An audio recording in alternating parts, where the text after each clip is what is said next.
Good morning friends. મિત્રો, આપણે ફરીથી ઓનલાઈન વિડીયોઝ મોકલવાનું શરૂ કરી રહ્યા છીએ.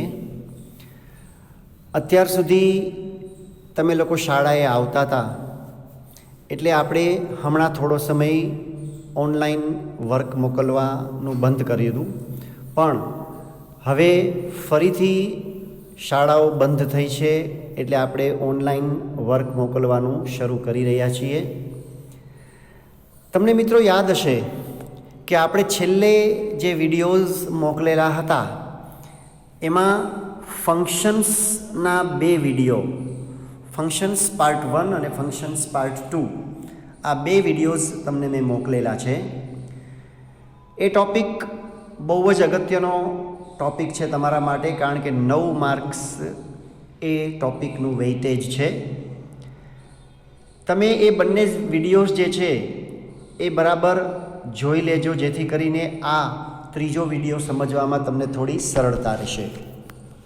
પણ આપણે આજે સૌથી પહેલાં એક કામ કરીએ છીએ, તમને હું સહેજ આ ટૉપિકની પાયાની વાત ફરીથી સમજાવી દઉં. કોઈ પણ વાક્ય બોલવામાં આવે કે લખવામાં આવે, રજૂ કરવામાં આવે, ત્યારે એ વાક્યમાં એક ચોક્કસ ભાવ, એક ચોક્કસ અર્થ કે એક ચોક્કસ હેતુ હોય છે. એ જે ભાવ કે અર્થ કે હેતુ હોય એને જે તે વાક્યનું ફંક્શન તમે કહી શકો, જે તે વાક્યનું એક કાર્ય છે. આપણે ફંક્શન્સ પાર્ટ 1ની અંદર અલગ અલગ પ્રકારના ફંક્શન્સની યાદી જોઈ હતી, જેમાં તમને કદાચ યાદ હશે ટાઈમ બતાવતું ફંક્શન, કોઈ પર્સન વિશે વાત કરતું, કોઈ થિંગ વિશે વાત કરતું, આવા અલગ અલગ ફંક્શન્સની એક આપણે યાદી પાર્ટ 1ની અંદર જોયેલી. ત્યારબાદ પાર્ટ 2ની અંદર એ યાદીમાંથી પહેલાં 3 ફંક્શન્સની કદાચ આપણે વાત કરી હતી, જેમાં ટાઈમ દર્શાવતું ફંક્શન, પર્સન વ્યક્તિની વાત કરતું જે વાક્ય હોય, કે પછી કોઈ થિંગ વસ્તુનું વર્ણન કરતું કોઈ વાક્ય હોય, તો એ ફંક્શન્સની આપણે વાત કરી હતી. આજે હવે ત્યાર પછીના જે ફંક્શન્સ છે એની ચર્ચા આપણે કરવી છે. તમારી સ્ક્રીન ઉપર તમને દેખાય છે ફંક્શન્સ 3 એવું લખેલું. જોઈએ આ પાર્ટની અંદર આપણે કયા ફંક્શનની ચર્ચા કરવાની છે અને એ શું છે. Let S C. Describing place. તમારી સ્ક્રીન ઉપર તમને દેખાય છે. જો કોઈ વાક્યમાં કોઈ સ્થળનું વર્ણન કરવામાં આવ્યું હોય કે કોઈ સ્થળનો પરિચય આપવામાં આવેલ હોય, તો તે વાક્યનું ફંક્શન ડિસ્ક્રાઇબિંગ પ્લેસ છે તેમ કહી શકાય. માની લો કે કોઈ વાક્ય એવું છે વિદ્યાર્થી મિત્રો કે જેમાં કોઈ સ્થળ વિશેની વાત છે, કાં તો એ સ્થળનું વર્ણન આપેલું છે, પરિચય આપેલો છે, તો એ જે વાક્ય છે એ વાક્યનું કાર્ય શું, એ વાક્યનું ફંક્શન શું, તો એમ કહી શકાય ડિસ્ક્રાઇબિંગ પ્લેસ. મતલબ કે સ્થળનું વર્ણન દર્શાવતું આ વાક્ય છે, મતલબ એ વાક્યનું ફંક્શન ડિસ્ક્રાઇબિંગ પ્લેસ છે એવું કહી શકાય. ફોર એક્ઝામ્પલ, તમે જોઈ શકો છો પહેલું ઉદાહરણ. This hotel is very big and it has 10 stories. આ હોટલ બહુ મોટી છે. મતલબ તમે કોઈ એક સ્થળ, હોટલનું કંઈક વર્ણન કરો છો કે ભાઈ હોટેલ બહુ મોટી છે. એન્ડ ઇટ હેઝ 10 સ્ટોરીઝ, અને એને 10 માળ છે. સ્ટોરીનો મતલબ કોઈ પણ બિલ્ડિંગના જે માળ હોય, પહેલો માળ, બીજો માળ, ત્રીજો માળ, એને સ્ટોરી કહેવામાં આવે. તો 10 માળની આ હોટેલ છે અને બહુ મોટી છે એવું આ વાક્યમાં કહેવાયેલું છે. મતલબ આ વાક્યનું ફંક્શન શું છે, એ હોટલનું વર્ણન કરવાનું એનું મેઇન કાર્ય છે. Okay, next. Mount Abu is a famous and beautiful hill station in Rajasthan. અહીંયા માઉન્ટ આબુ નામના એક સ્થળની વાત છે, એક ફરવાલાયક સ્થળ જે આપણા ગુજરાત રાજ્યની નજીક છે, તમે બધા જાણો છો. તો એ માઉન્ટ આબુનું કંઈક વર્ણન છે કે એ માઉન્ટ આબુ શું છે. તો એવું કહે છે કે એ એક સુંદર મજાનું હિલ સ્ટેશન છે. તો અહીંયા પણ ડિસ્ક્રાઇબિંગ પ્લેસ મતલબ કે જે તે સ્થળને વર્ણન કરેલું છે અને એટલા માટે એનું ફંક્શન ડિસ્ક્રાઇબિંગ પ્લેસ છે. Next example, Mahatma Gandhi museum is a very interesting place. અહીંયા પણ એક સ્થળની વાત છે, એક સ્થળનો પરિચય છે કે એક સ્થળ વિશે માહિતી છે. કયું સ્થળ? મહાત્મા ગાંધી મ્યુઝિયમ. આપણા જ શહેરની અંદર આવેલું સુંદર મજાનું આ એક સ્થળ મહાત્મા ગાંધી મ્યુઝિયમ તમે લોકોએ કદાચ જોયું હશે. તો એ એક ઇન્ટરેસ્ટિંગ પ્લેસ છે, બહુ રસપ્રદ જગ્યા છે, સ્થળ છે, એવું કંઈક આ વાક્ય કહેવા માગે છે. મતલબ એ વાક્યનું ફંક્શન આવું કંઈક પ્લેસનું વર્ણન કરવાનું છે. ઓકે, આગળ ચાલીએ. Specifying location. બરાબર જોજો, ડિસ્ક્રાઇબિંગ પ્લેસ અને સ્પેસિફાઈંગ લોકેશનમાં બહુ સૂક્ષ્મ તફાવત છે. કારણ કે આપણે લોકો પ્લેસ એટલે સ્થળ અને લોકેશન એટલે પણ સ્થળ કે જગ્યા એવો અર્થ કરીએ છીએ. પણ જે તફાવત છે એ બરાબર સમજજો. શું છે વાંચો સ્ક્રીન પર. કોઈ સ્થળ કઈ જગ્યાએ આવેલું છે કે કયા સ્થાન પર આવેલું છે તે દર્શાવતું વાક્ય સ્પેસિફાઈંગ લોકેશન ફંક્શન સૂચવે છે. મતલબ કોઈ સ્થળ કઈ જગ્યાએ આવેલું છે. તમને એમ થાય કે કોઈ સ્થળ કઈ જગ્યાએ એટલે વળી શું? માની લો કે હું એમ કહું કે ભાઈ તમારું ઘર જે છે એ એક સ્થળ છે, પણ એ ઘરને શોધવા માટે એક ચોક્કસ લોકેશન તમે એમ કહો કે ભાઈ મારું ઘર છે એ દાખલા તરીકે ત્રિકોણબાગનો જે ચોક છે એની નજીક છે. તો એનું લોકેશન શું થયું કે ભાઈ ત્રિકોણબાગ પાસે. તમે એમ કહો કે મારું ઘર છે એ કાલાવડ રોડ ઉપર કેકેવી હોલની બાજુમાં છે, તો એનું લોકેશન શું થયું કહેવાય? કેકેવી હોલ છે એ લોકેશન કહેવાય. તો એ રીતે તમે જ્યારે કોઈ પણ સ્થળ ક્યાં આવેલું છે એવું જ્યારે કહો ત્યારે એ તમે લોકેશન સ્પેસિફાઈ કરો છો. લોકેશન એક્ઝેક્ટ એની જગ્યા ક્યાં છે એ તમે બતાવો છો. જ્યારે ડિસ્ક્રાઇબિંગ પ્લેસમાં શું હોય છે? જે તે સ્થળનું વર્ણન હોય છે કે એ સ્થળ કેવું છે, નાનું છે, મોટું છે, સુંદર છે, સારું છે, ખરાબ છે, એ ટાઈપનું વર્ણન હોય. 10 માળનું બિલ્ડિંગ છે તો એ એનું વર્ણન થયું. તો એ ડિસ્ક્રાઇબિંગ પ્લેસ કહેવાય. જ્યારે સ્પેસિફાઈંગ લોકેશનમાં આ રીતે હોય છે જે તમને સ્ક્રીન પર દેખાય છે. એમાં જ જરા આગળ જો વાંચો. કોઈ ક્રિયા ક્યાં થાય છે તે દર્શાવતું વાક્ય પણ સ્પેસિફાઈંગ લોકેશન ફંક્શન સૂચવે છે. માની લો કે કોઈ ક્રિયા થાય છે. આપણે એમ કહીએ કે ભારત અને ઇંગ્લેન્ડ વચ્ચે મેચ રમાયો, તો એ મેચ રમાયો એ જે ક્રિયા થઈ એનું લોકેશન કયું? તો કે ભાઈ અમદાવાદમાં આવેલું નરેન્દ્ર મોદી સ્ટેડિયમ. તો એ રીતે એ એનું લોકેશન છે. અમારી શાળાનું વાર્ષિક ફંક્શન યોજાશે તો ખરા, પણ લોકેશન કયું, સ્થળ કયું, કઈ જગ્યાએ? તો આપણે એમ કહીએ કે ભાઈ મણિયાર હોલમાં અથવા તો હેમુ ગઢવી હોલમાં, કે એ જે કોઈ કહીએ એ આપણે એનું લોકેશન સ્પેસિફાઈ કરીએ છીએ એમ કહી શકાય. ઓકે, એક્ઝામ્પલ્સ જોઈએ. Mahatma Gandhi museum is near Jubilee garden.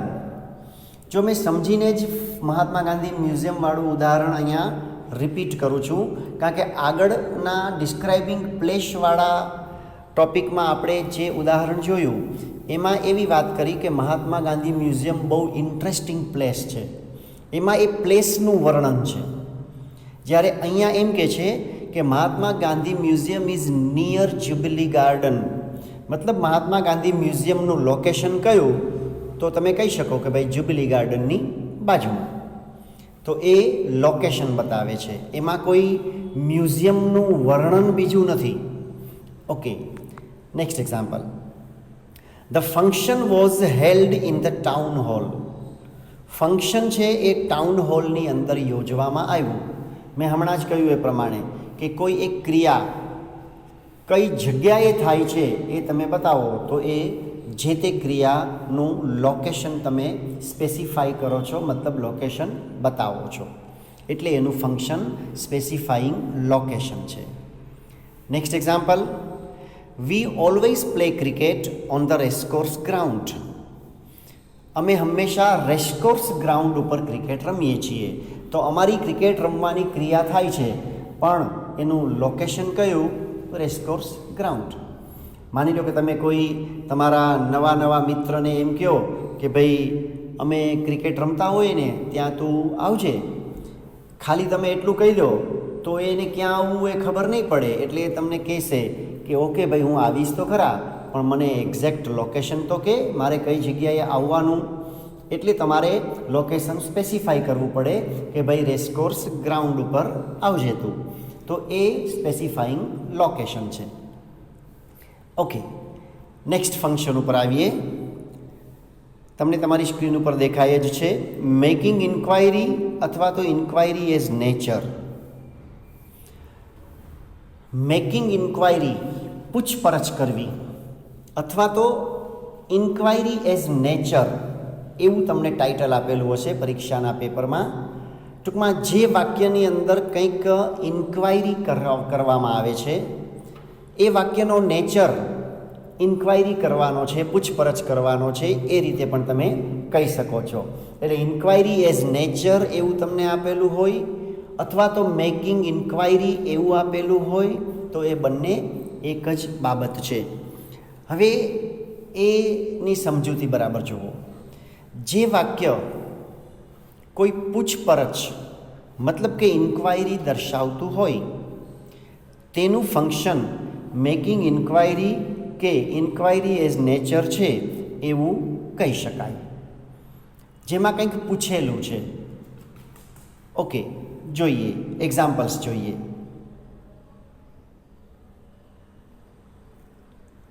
When will the Rajdhani Express arrive? The passenger asked. કોઈ પેસેન્જર છે એ રેલવે સ્ટેશને જઈ ત્યાં ઇન્ક્વાયરીની જે વિન્ડો હોય ત્યાં પૂછપરછ કરે છે કે ભાઈ રાજધાની એક્સપ્રેસ ક્યારે આવશે. તો રાજધાની એક્સપ્રેસ ક્યારે આવશે એ વાક્યનો હેતુ શું છે? ઇન્ક્વાયરી કરવાનો, પૂછપરછ કરવાનો, જાણવાનો. એટલે એ વાક્યનું ફંક્શન એ મેકિંગ ઇન્ક્વાયરી છે એમ પણ કહી શકાય, અથવા તો એ વાક્યનું ફંક્શન ઇન્ક્વાયરી એઝ નેચર એવું પણ તમે કહી શકો. નેક્સ્ટમાં શું ઇન્ક્વાયરી છે જુઓ. Where can I meet the manager? The customer asked the clerk. અહીંયા મેનેજર પછી પ્રશ્નાર્થ ચિહ્ન કરેલું છે, એના પછી એ અવતરણ ચિહ્ન ત્યાં પૂરા કરવાના હોય છે, જે ખરેખર રહી ગયા છે પૂરા કરવાના. The customer asked the clerk. હવે તમે કોઈ બેંકમાં જાઓ છો, તમે બેંકની અંદર જઈ અને સામે જ ટેબલ ઉપર જે કોઈ ક્લર્ક બેઠા હોય એને તમે પૂછો છો કે ભાઈ મારે મેનેજરને મળવું છે તો ક્યાં મળશે? તો એ પણ તમારી એક પ્રકારની ઇન્ક્વાયરી છે, પૂછપરછ છે. મોટાભાગની બેન્કોમાં કે મોટાભાગની આવી ઇન્સ્ટિટ્યૂટ્સની અંદર પૂછપરછ માટેનો એક વિભાગ જ હોય, એટલે એ વિભાગમાં જઈને તમે પહેલાં પૂછો છો કે મેનેજર ક્યાં મળશે. તો એ એક પ્રકારની ઇન્ક્વાયરી તમે કરો છો. Next, how should I fill in this form? The student asked the teacher. તમને વિદ્યાર્થીઓને કંઈ ફોર્મ ભરવાના અમે જ્યારે આપીએ ત્યારે તમને ફોર્મ કેવી રીતે ભરવું એ ખબર ના પડે, અથવા તો અમુક માહિતી તમને ખબર હોય કે કેમ ભરવી, અમુક માહિતીની ખબર ના હોય, તો તમે તરત જ જે તે ટીચરને ઇન્ક્વાયરી કરશો, પૂછપરછ કરશો કે સર અથવા તો મેડમ મારે આ ફોર્મ કઈ રીતે ભરવું. તો it is also a kind of inquiry. તો એ પણ ઇન્ક્વાયરી એઝ નેચર અથવા તો મેકિંગ ઇન્ક્વાયરી ફંક્શન દર્શાવે છે. બરાબર, તમે સમજી ગયા હશો. ઓકે, સેજ આગળ ચાલીએ. Describing action. જો બરાબર શું છે? જો કોઈ વાક્યમાં કોઈ ક્રિયાનું વર્ણન થતું હોય, એટલે કે વાક્યનો મુખ્ય હેતુ કઈ ક્રિયા થાય છે તે દર્શાવવાનો હોય, તો તે વાક્ય ડિસ્ક્રાઇબિંગ એક્શન ફંક્શન સૂચવે છે. મતલબ કોઈ વાક્ય એવું હોય કે જેમાં કઈ ક્રિયા થાય છે એ બાબત ઉપર જ ભાર મૂકવાનો છે, એ બાબત જ મહત્ત્વની છે. તો એ વાક્યનું કાર્ય શું, જે તે ક્રિયા થાય છે એનું વર્ણન કરવું, એ જ એ વાક્યનું ફંક્શન છે. For example, Kohli played the ball carefully. Kohli કેરફુલ્લી દડો રમ્યો. તો અહીંયા મુખ્ય વાત કોઈ સ્થળ બતાવવાની વાત નથી, કોઈ વ્યક્તિનું વર્ણન કરવાની વાત નથી, કોઈ ઇન્ક્વાયરી કરવાની વાત નથી.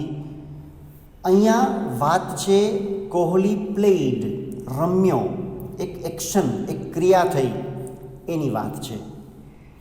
Next, she was preparing a sweet for the guest. તેણી શું ક્રિયા કરતી હતી? મહેમાનો માટે સ્વીટ બનાવતી હતી. તો આ વાક્યનું મેઇન કામ શું છે?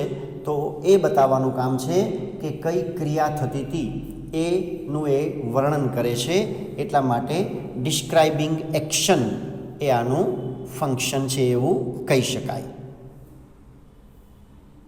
Number 12, I will watch a movie with my friends. તમે માની લો કે આજે સાંજે શું કરશો, કે કાલે શું કરશો, રવિવારે શું કરશો, તો તમે એમ કહો કે I will watch a movie with my friends. તો એ તમારી જે તે ક્રિયા છે, વોચ, એ ક્રિયાનું વર્ણન કરતું વાક્ય છે. માની લો કે તમે મૂવી ન જોવાના હો, એને બદલે તમે ક્રિકેટ રમવાના હો, તો તમે એમ કહી શકો કે I will play cricket with my friends. તો એ પણ ડિસ્ક્રાઇબિંગ એક્શન એવું ફંક્શન સૂચવે છે. બરાબર, તમે સમજતા હશો કે ડિસ્ક્રાઇબિંગ એક્શન ફંક્શન એટલે શું, ઇન્ક્વાયરી એઝ નેચર ફંક્શન એટલે શું, અને લોકેશન કે પ્લેસ બતાવતું ફંક્શન એટલે શું, એ તમે સમજી ગયા હશો. નેક્સ્ટ ફંક્શન ઉપર આવો. ડિસ્ક્રાઇબિંગ પ્રોસેસ શું છે? બરાબર જુઓ. ડિસ્ક્રાઇબિંગ પ્રોસેસમાં જે વાક્યમાં કોઈ પ્રક્રિયા, પ્રોસેસનું વર્ણન કરવામાં આવ્યું હોય તે વાક્ય ડિસ્ક્રાઇબિંગ પ્રોસેસ ફંક્શન સૂચવે છે.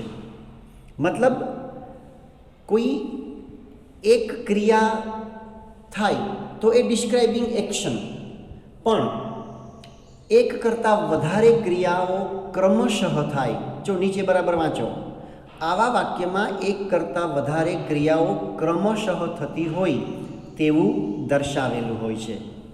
અને એ એકચ્યુઅલી ક્રિયા નહીં પણ પ્રક્રિયા, ટૂંકમાં ક્રિયા પછી ક્રિયા પછી ક્રિયા, ક્રિયા પ્લસ ક્રિયા. જ્યારે કોઈ એક કરતાં વધારે ક્રિયાઓ એ ક્રમશઃ થતી હોય તો એ એક સળંગ પ્રક્રિયા થઈ ગઈ, અને એવું કોઈ વાક્ય હોય તો એ ડિસ્ક્રાઇબિંગ પ્રોસેસ કહી શકાય. શું છે જુઓ. Example number 13, open the door, switch on the light and start your work. તમને માત્ર ઓપન ધ ડોર એવી એક જ ક્રિયાની વાત નથી. દરવાજો ખોલો, લાઇટ ચાલુ કરો અને તમારું કામ શરૂ કરો. મતલબ કામ શરૂ કરવાની આખી પ્રક્રિયા બતાવે છે કે ભાઈ પહેલાં તો દરવાજો ખોલીને અંદર જાઓ, લાઇટ કરવાની અને કામ શરૂ કરવાનું. તો it is a short of describing process. Next example, first go straight and then tech A left turn. પહેલાં સ્ટ્રેટ સીધા જાઓ અને પછી ડાબી બાજુએ ટર્ન લઈ લો, ડાબી બાજુએ વળી જાઓ. તો આ પણ એક પ્રકારની પ્રક્રિયા છે, સીધા જવું, ડાબી બાજુએ વળવું. હજી એ પ્રક્રિયા આગળ ચાલી શકે, સીધા જાઓ, ડાબી બાજુએ વળો, પછી જમણી બાજુએ વળો. તો આવી રીતે એ આખી પ્રક્રિયા થઈ શકે. તો એ ડિસ્ક્રાઇબિંગ પ્રોસેસ છે. 15th example, Mr. Shah entered the office.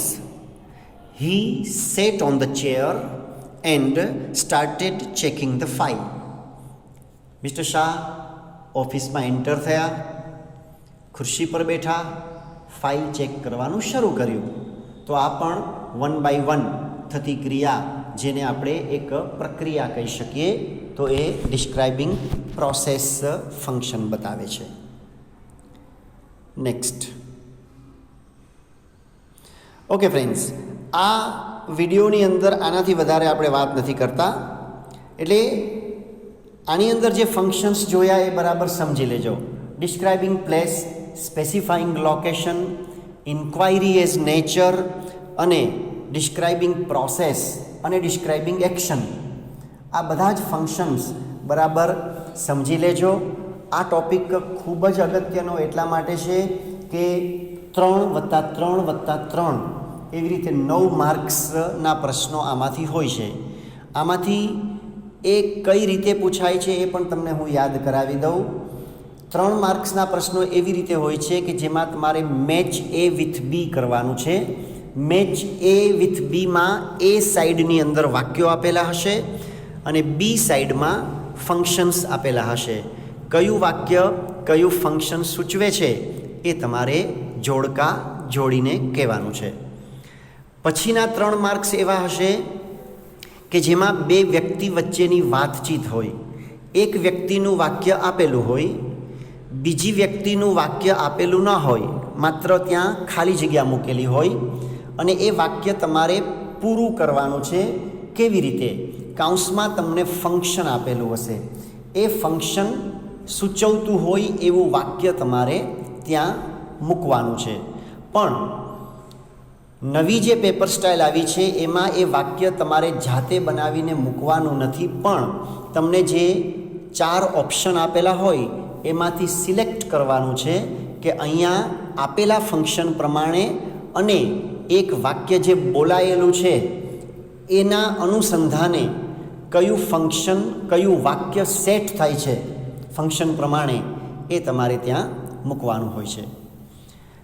ત્યાર પછીના 3 માર્ક્સ છે એમાં તમારે કમ્પ્લીટ ધ સેન્ટેન્સ કરવાનું હોય છે, જેમાં કોઈ પણ એક વાક્ય, અડધું વાક્ય આપેલું હોય તમને અને બાકીનું વાક્ય પૂરું કરવાનું હોય. કેવી રીતે? કૌંસમાં આપેલા ફંક્શન પ્રમાણે, અને એ પણ તમારે આપેલા વિકલ્પમાંથી પસંદ કરવાનું છે. જાતે વાક્ય અલગથી કોઈ બનાવવાનું નથી.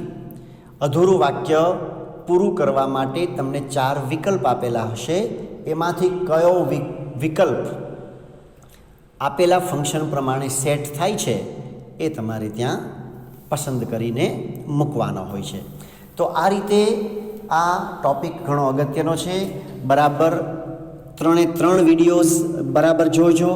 હજુ કેટલાક ફંક્શન્સની ચર્ચા આપણે કરવાની બાકી છે, જે આપણે નેક્સ્ટ વિડીયોઝમાં કરીશું. ત્યાં સુધી આ 3 વિડીયોઝ બરાબર જોઈ લેજો, એનો બરાબર અભ્યાસ કરી લેજો. Okay friends, good bye, stay safe and take care.